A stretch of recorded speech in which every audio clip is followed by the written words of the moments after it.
1 month ago, the United Kingdom voted to leave the EU after 41 years. My name's Nigel Marriott, and I'm an independent statistical consultant working in many industry and providing training consultant services. And I've always been fascinated by elections. Indeed, last year I made a forecast of the general election and published that 2 days before the vote. And in that, I actually predicted that the opinion polls were going to be in error. I didn't capture the full extent of the error, which was a bit of a shame, but I was closer than most other pundits in terms of what was going to happen. And that fascination with elections meant I was obviously very interested in what was going to happen in this referendum. And now a month has gone by, I've decided to publish my thoughts and reflection.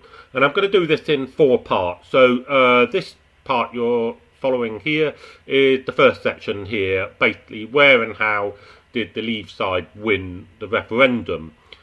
In part 2, I'll dig deeper and look into the reasons why they won, and that will involve a historical retrospective, basically looking back over time and seeing were there things that were happening in the past that could have predicted the vote last month.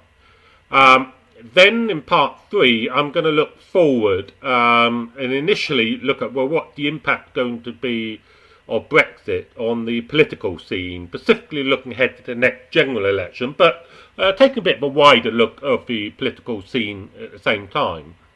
And then in part 4, I'm going to do a personal reflection on what I think Brexit means for a whole variety of issues as it relates to Britain, to politics, and indeed Europe. That one will probably be less statistical in its nature than the other 3. So here we go. In part 1, we're going to kick off with where and how did Leave win the referendum. And I'm hoping you know by now, these were the results. 17.4 million voters voted to leave versus 16.1 million for Remain. So that was the vote share was at 52% versus 48%. The ballot paper and the Pacific question, as you can see, was here. And the vote was varying quite a bit across the country. As we now sure you know, Scotland, Northern Ireland voted to remain in the European Union, whereas England and Wales voted to leave. You'll notice here that I've put London as a separate line from England. There was quite a difference in the vote in London versus the rest of England, and that has implications for politics in general. So throughout this presentation, I'm going to count London as a separate area. The column over here, it showed CA, is the number of counting errors. As the results came in, they were reported mainly by local authorities, district councils and unitary authorities, and officially there were 382 counting errors reporting results. I decided to use 399. The difference is in Northern Ireland, where it was officially just reported in one counting area, but that would have meant a very large area, whereas the BBC on the night of the referendum actually reported the results for each of the 18 Northern Ireland constituencies. So if you add that together, you're going to get the 399 counting areas that reported. Now, unlike a general election, where each constituency is roughly the same size, that's not the case here. You can see, on average in Gibraltar, well, in fact, there was only one counting area, 24,000 people eligible to vote there in the electorate. The Northern Ireland, 70,000. London, the largest, of about 160,000. Overall, the average counting area had 116,000 eligible voters. But there was considerable variation, between the various regions. And you can see amongst those 399 areas, 2/3 voted to leave. And this chart here, as you can see, 270 out of the 399 voted to leave, 129 voted to remain. There was a slight difference in turnout between the remain areas and the leave areas, and I know some people like to think, well, what if turnout had been higher in the Remain areas? You see, for example, London, Scotland, Northern Ireland were all lower in turnout than Wales or England. But in fact, had those areas turned out to the same extent as England and Wales, then the result would not have been greatly different. The margin of victory here, as you can see, is 3.8%. I believe I've done the calculation. It would have been something like 3.5%. So the difference in turnout would not have made a huge difference. Basically because England here, even when we take London out of it, accounts for 72% of the 46.5 million people that were eligible to vote. And the final turnout, as we can see, for the whole referendum, 72.2%. That's actually the highest turnout since '97 for any national election in the UK. And as we'll see later, the turnout did have an impact on the result, but not in the way that you might think. What we see here, that turnout in Northern Ireland, Scotland and London was lower than England and Wales, that wasn't the reason. There's another reason that's quite fascinating, and I will come to that at the end. Let's move on to the next chart here. These figures come from the BBC. This was one of their pages they put up after the result, and it's quite fascinating because it's showing the last referendum in 1975, when we were asked whether or not we wanted to stay in what was known as European Community back then. Britain joined in 1973, but there was then a referendum in 1975 to confirm that decision. And I'm following throughout this presentation the convention of using blue to denote the leave vote or the no vote in 1975, and yellow, or gold really, to denote the remain vote or yes vote in 1975. And this map here shows how things have changed over the 41 years. Now it's changed bigger than in Scotland. Scotland was actually the most sceptical back in 1975 about joining. Indeed, they had the only area that actually voted no, the Western Isles and Shetland. Whereas this time, all areas in Scotland voted remain. Whereas in England, the majority of areas voted to leave.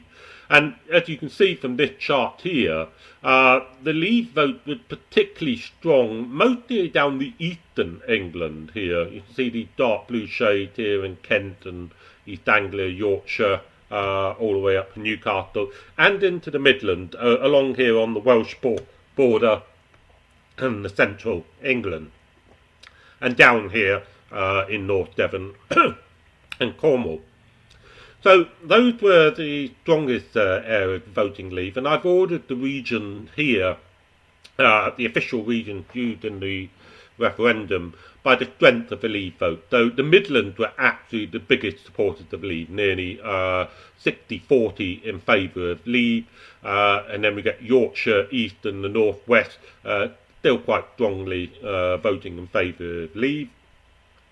Then we get to the south, west and southeast, and Wales, broadly in line with the overall result. And then we've got the four regions that voted to remain down here. And indeed, when we look at the south, you can actually see a bit of gold here. When you go up north, it's very hard to actually pick out areas that actually voted to remain. Manchester and Liverpool and Leeds and York were pretty much, Newcastle as well. The cities, basically, urban areas, were the ones that tended to voted remain in the north. But when you get into the south, you've got this home county area around London where there's a fair few patches of gold or very light blue, indicating that it was quite close. So the geographical division of the United Kingdom come through fairly strongly through that chart, and obviously that's something that all the politicians, the media are discussing. What does that mean for the future? I will be discussing that in more detail in part 2 and part 3. Now, how did Leave manage to win? And a few hypotheses have come forward. I want to deal here with postal vote, because I didn't publish my forecast for the referendum. I wanted to, but I ran out of time. But people that did ask me received this reply, which was that the polls on average by the end of as the referendum drew near were on average showing that it would be a small victory for Remain.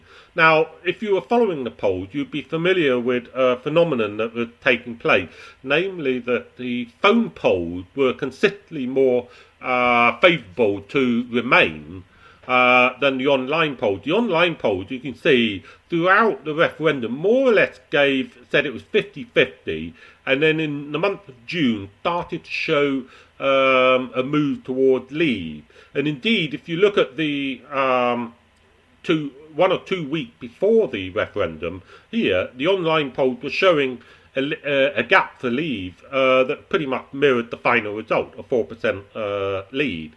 But the final set of polls that were being published on the night were showing effectively either 4-point lead for Remain or a smaller one.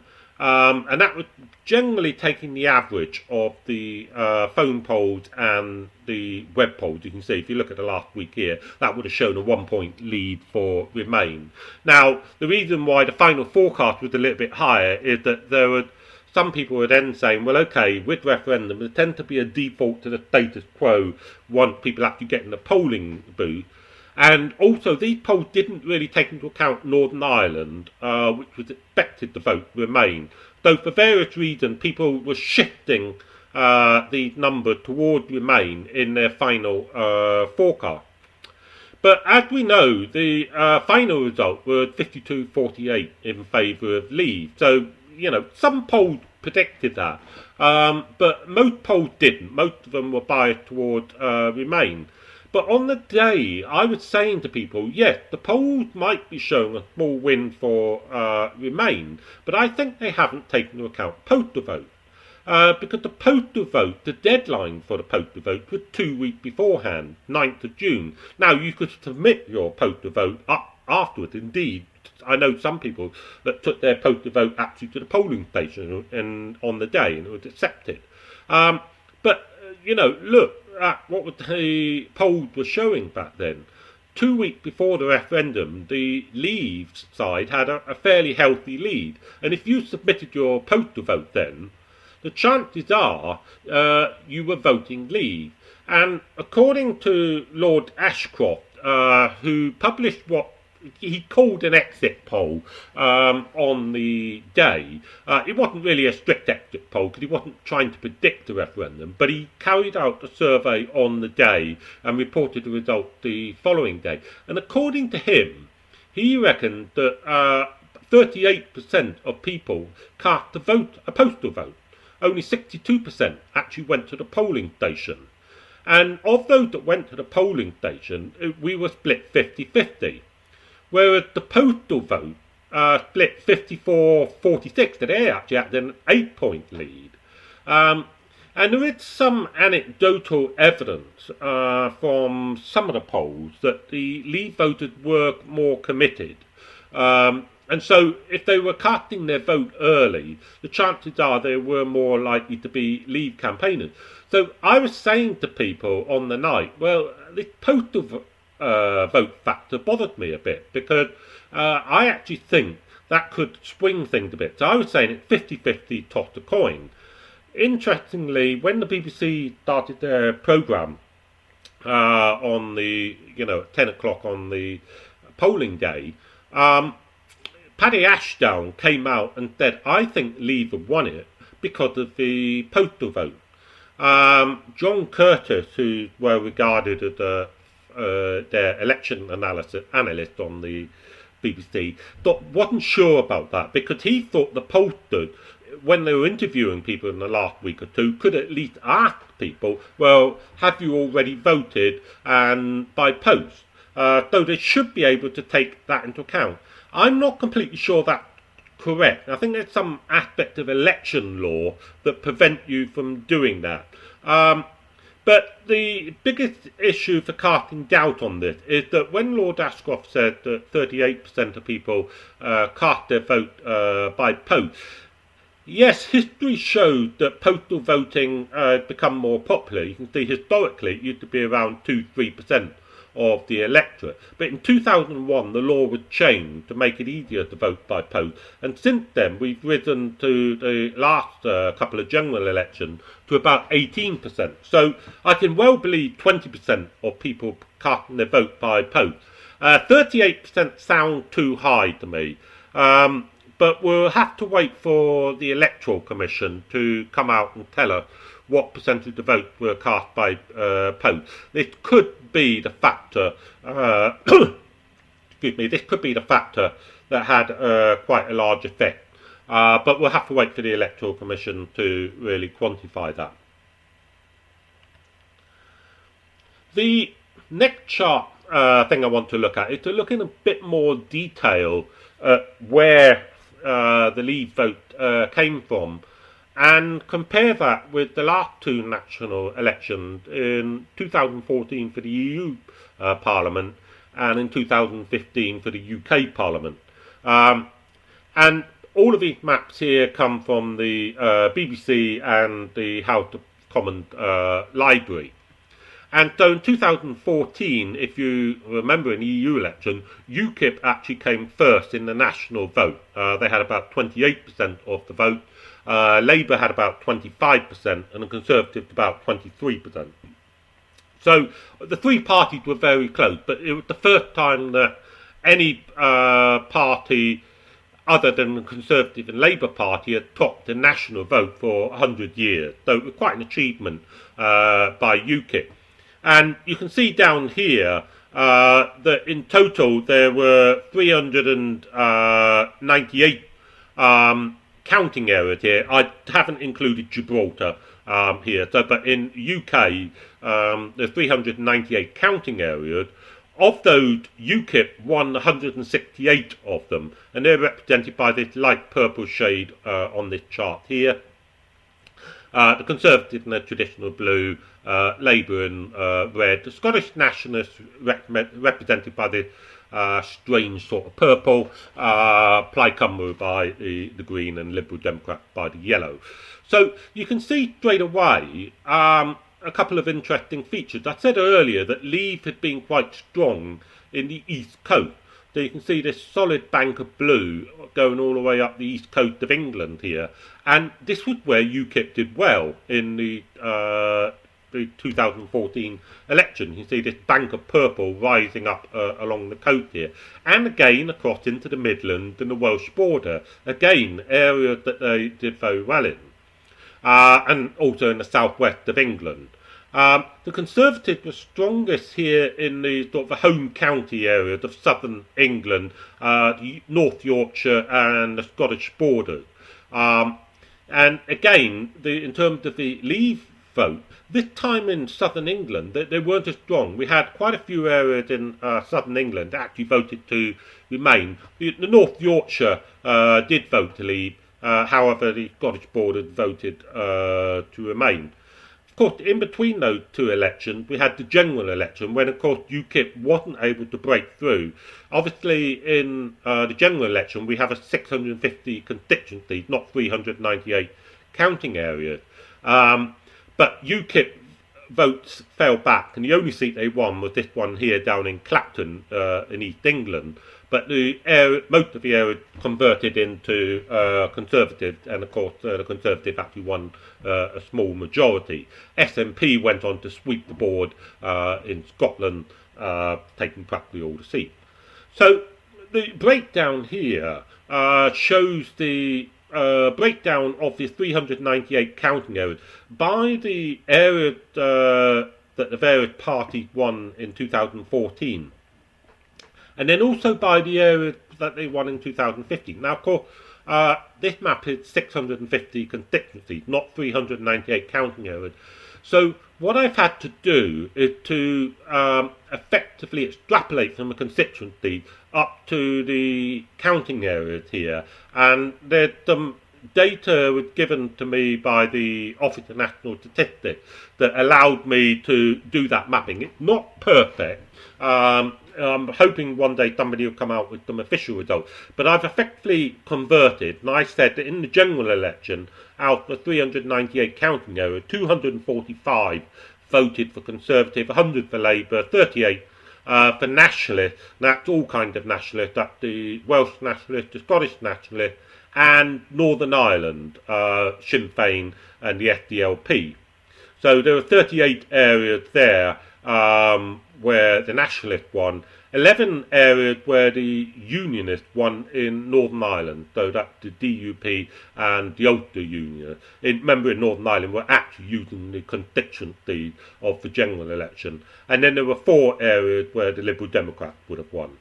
So we've got this matrix then, excuse me, of areas. And so you can see out of the 89 areas that voted Conservative in 2014, 85 of them went on to vote Conservative again in 2015. 4 of them actually voted Nationalist to varying degrees. Labour held on to 78, losing 12 to Conservative, 10 to the Nationalist. Obviously, the Nationalist, that was mostly the SNP in Scotland. But the interesting one here is UKIP. Of the 168 UKIP areas in 2014, all of them switched back to another party, the majority going to the Conservative Party, and you can see that here. This area along East England, West Midland and South West, it pretty much all went blue. But the interesting thing here, of great interest for a lot of people, is the Labour areas. Now, Labour campaigned for Remain. But there's a lot of evidence here that the Labour voters didn't necessarily vote for Remain, and a number of them actually voted for Leave. And over here, we have the percentage of areas that actually voted Leave. Now, in the UKIP area, of 168 UKIP areas, 97% of them voted Leave. So in that sense, what was going on in 2014 in this map was very predictive of what was going to happen in 2016. Among the Conservative areas, only half actually voted Leave.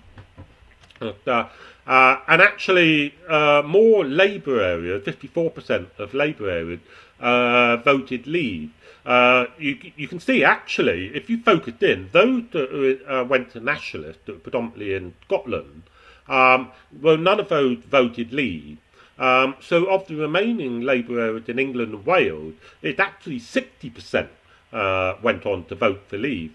And if you take London out of the picture, if you remember, London actually voted Remain by a fairly large margin, then that percentage actually rises to 75%, which is quite extraordinary, really. 75% of the Labour areas, as defined by the 2014 and the 2015 election, actually voted Leave, whereas the party was campaigning for Remain. So, this is quite a dramatic result, which had quite a few implications. I'm going to look into that in more detail in part 2 and 3. But I will show you this chart here. These 2 charts come from the Lord Ashcroft exit poll that I referred to earlier. And what he's done is broken down the voters by how they voted at the general election 2015. So he asked people, how did you vote in 2015? And then how did you vote this time round? Well, you can see among UKIP supporters, 96% of UKIP voted in 2015 voted to Leave. So that was pretty overwhelming, probably predictable.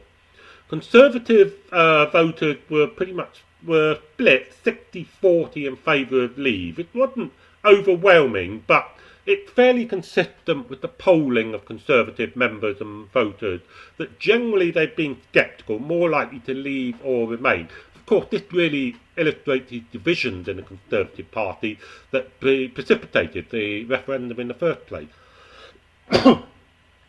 Interestingly here, Plaid Cymru voters appear to have mostly voted Leave.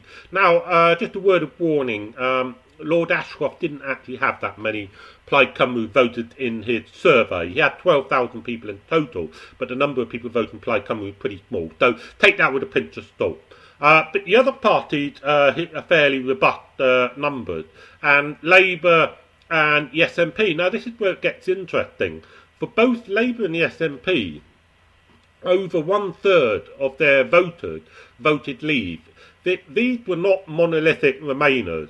And even the Lib Dem, this really surprises me. I mean, if you think the Lib Dem, they're the most Europhile party of the lot, completely pro-EU in practically everything.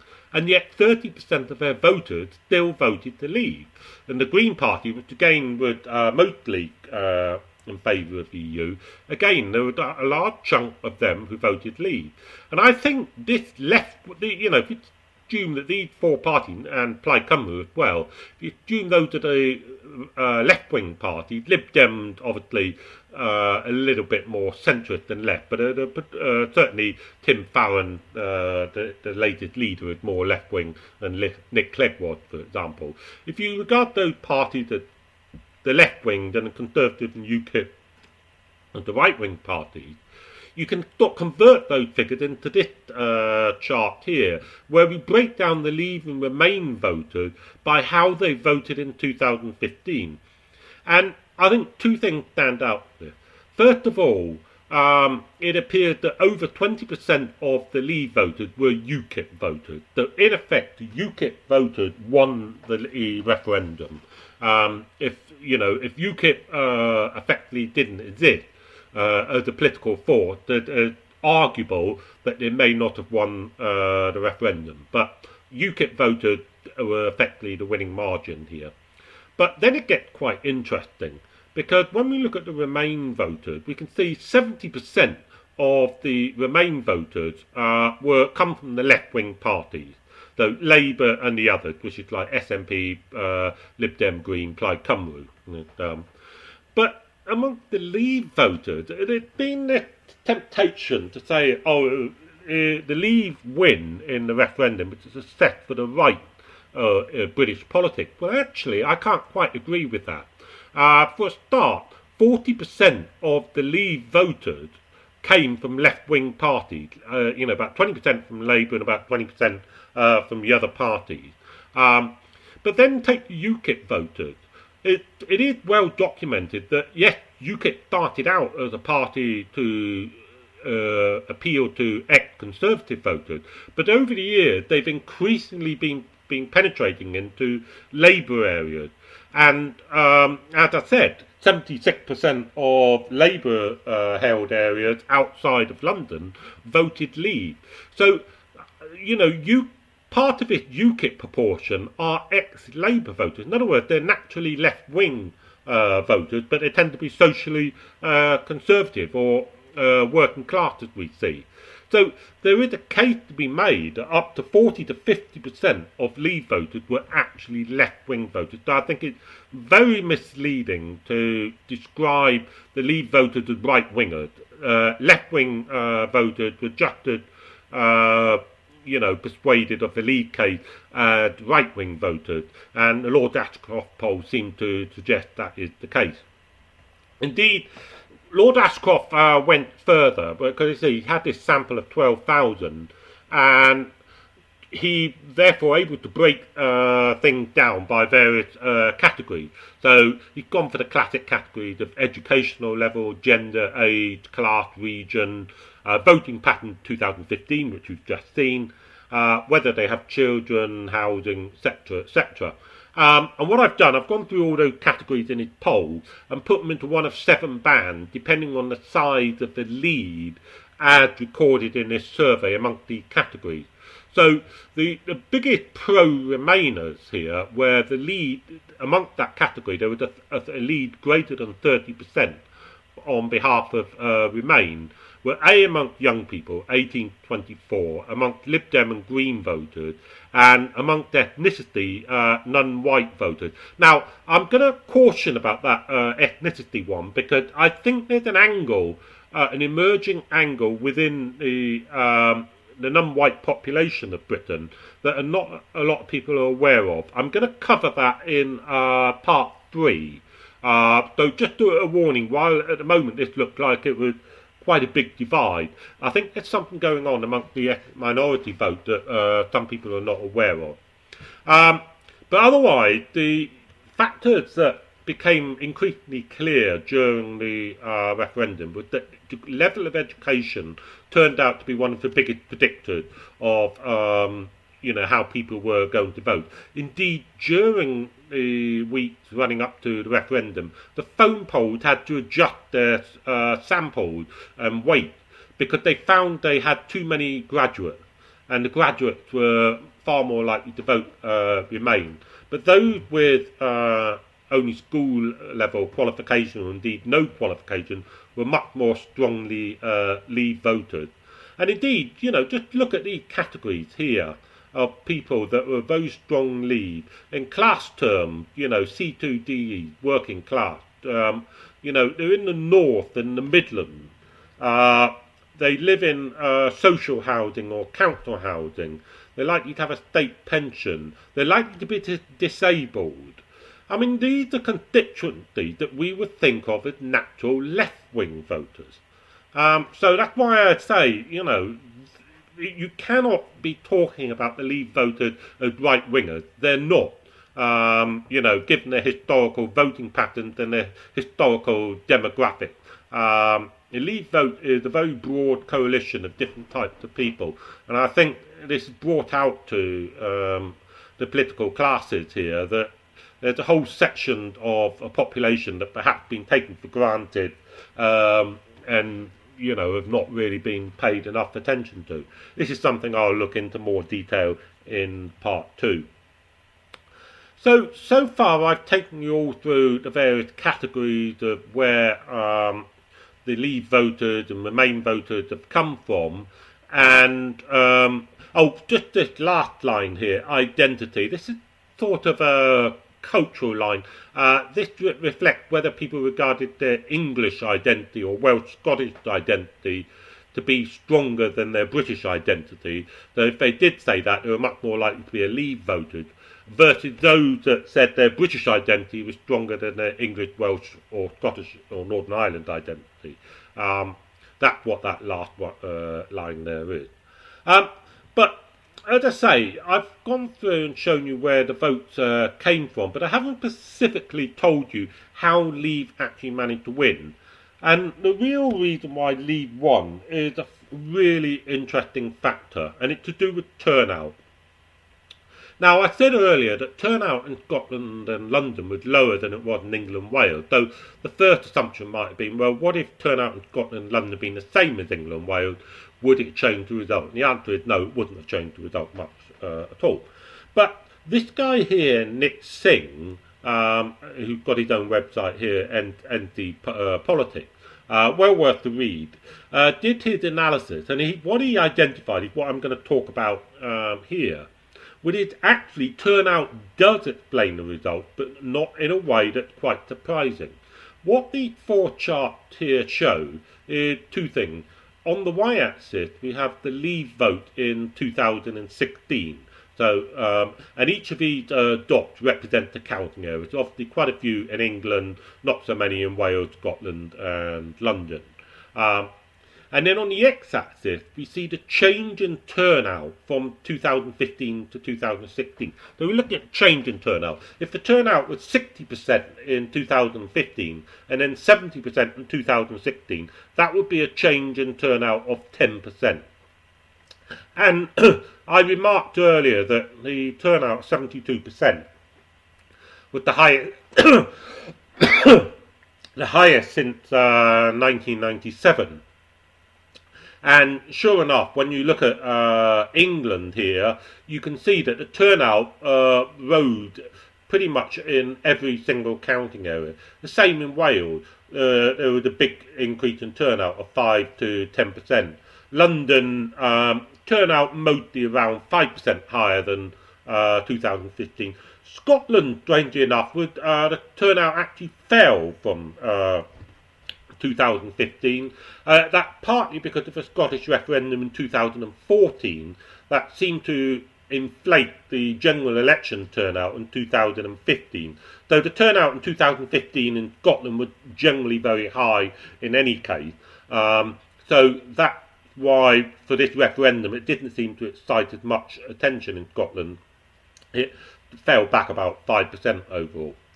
Now, the lines that you see here show a fitted relationship through those, but it shows the general direction of the point. And this is really fascinating. Let me explain what's going on here. Just because turnout is higher, let's start again. If, let's say, turnout is higher, 10 points higher than it was last year, should that favour one side more than the other?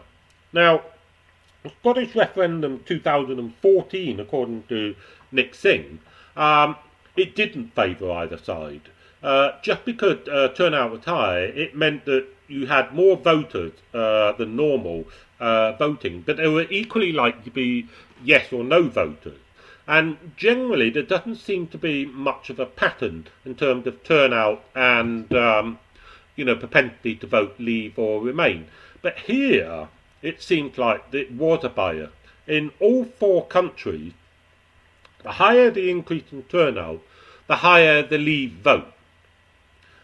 This is quite extraordinary. And this number here gives you an idea of the size of that effect.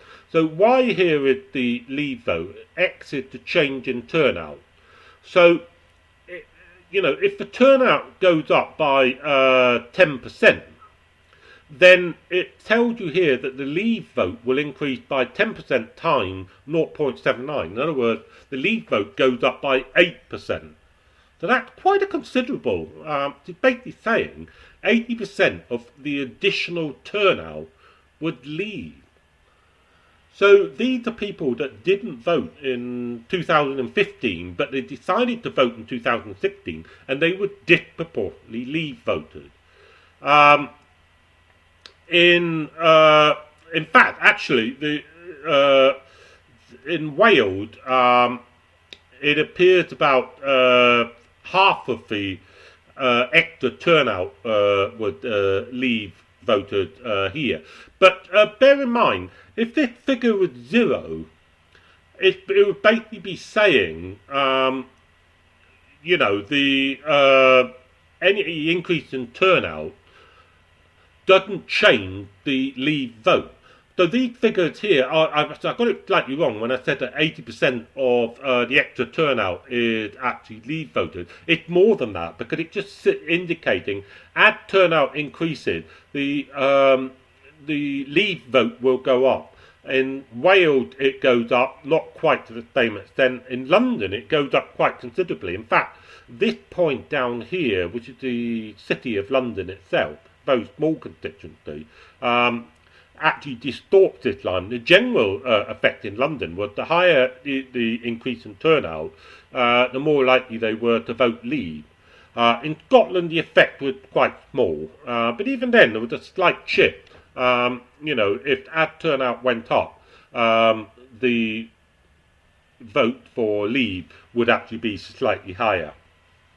So if we then say, okay, well, what if the turnout had not been different from 2015? In other words, the change in turnout is 0. Well, basically, that X there becomes 0, so we ignore that part of the equation.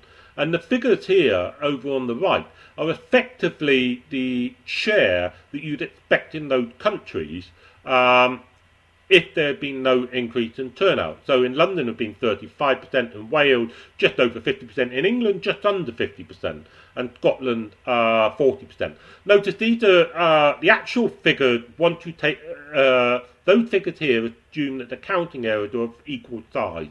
In practice they're not of equal size. So when you put this equation in to the actual data and take into account the size of the counting errors, we get this change in the result.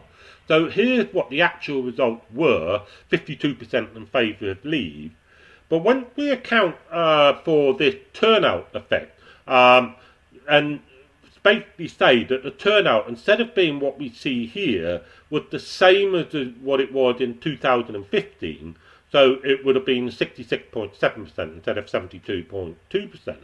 And you apply the effect that I've shown here, the Leave vote would have fallen to 47%. In other words, we would have voted Remain. And every nation would have also voted Remain. In the case of Wales, it would have barely, just right on the edge. Even though the majority of the counting areas would have actually voted Leave, the bigger counting areas, such as Cardiff and Newport and that, would have outweighed the smaller counting areas, and the net effect is that Wales would have just voted in favour of Remain. And I think this is fascinating because I remember I said earlier the opinion polls, the predictions were around 52-48 for Remain, and indeed Nick Singh here, who as I say did this analysis, his prediction was 53-47. Well, as you can see, if the turnout had been identical to 2015, he would have been bang on. But it wasn't. All of a sudden, we had this increase in turnout, taking us up to the highest turnout since 1997.